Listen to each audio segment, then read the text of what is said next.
La première question que j'ai envie de te poser, parce qu'on a vu Monaco gagner face à Nantes ce week-end, dans un scénario de match presque improbable, une exclusion aussi, est-ce que Monaco peut le faire? Oui, Monaco peut le faire, mais on va pas se le cacher, ça s'annonce très très compliqué.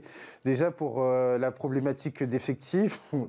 Là, ce qui va être très intéressant, c'est de savoir qui sera présent sur le terrain, parce que on parle de Vanderson, suspendu, Zakaria, suspendu, Al-Mousrati, suspendu. Cette fois-ci, on va parler des blessés. Magassa, blessé. Golovin, blessé. Et là, on aura le seul Lamine Camara en tant que milieu de terrain disponible.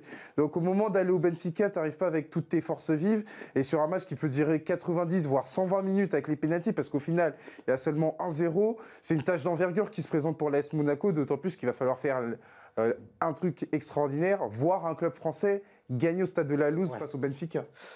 Sur la dynamique globale de Monaco, parce que cette défaite, cette victoire, pardon, elle n'efface pas tout face à Nantes. Comment tu expliques que on ait l'impression que Monaco a démarré très fort et que là, on est sur un gros trou d'air, si caractéristique de Monaco finalement ces dernières saisons? On a souvent parlé de ce club-là qui avait, voilà, c'est un club à pic de performance. Là, on a l'air d'être quand même dans un gros trou de performance. Comment tu l'expliques tout simplement?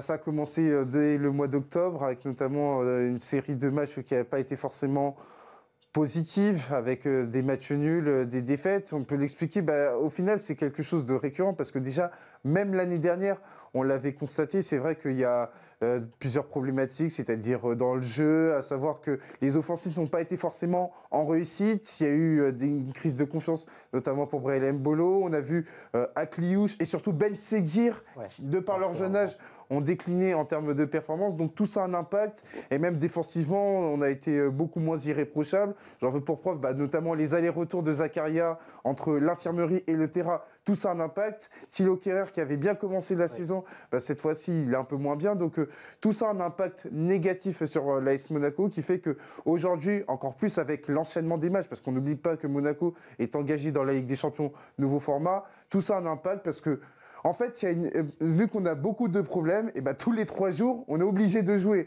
Et donc, c'est difficile de régler les problèmes. Et là, ce qu'on demande à l'éditeur, c'est de faire davantage un travail de mécanicien plutôt que d'ingénieur, c'est-à-dire régler ces grosses imperfections même qui font que Monaco n'est pas régulier, n'est pas forcément compétitif tous les 3 jours. Quand tu vois le niveau de Benfica, est-ce que malgré tout, il peut y avoir match ou...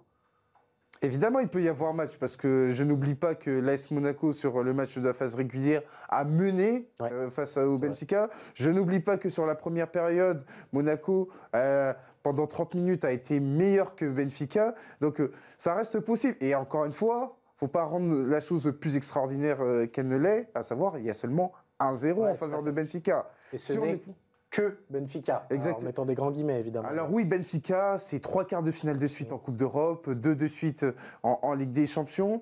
Mais maintenant, il y a seulement 1-0. Donc si on est pragmatique, on peut aussi aller en prolongation, on peut aussi avoir un scénario où Benfica peut déjouer. Donc tout reste ouvert. Maintenant, il va falloir que l'AS Monaco fasse pour moi le meilleur match de sa saison.